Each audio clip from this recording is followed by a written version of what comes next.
Hi, this is the HONOR Magic5 Lite and I'll show you the fingerprint scanner does on this device.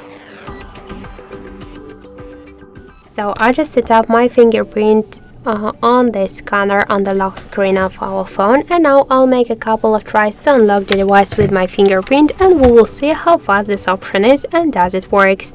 So let's start. 1, 2, 3, 4, 5. So as we can see, the fingerprint scanner works here fast and correct, and we just unlocked the device successfully without any problems. I just suggest you to try this unlock method, but don't forget that the fingerprint is less secure than the passcode or pin code unlock methods. So that's it. Thank you for watching, and if you find this video helpful, leave thumbs up and subscribe.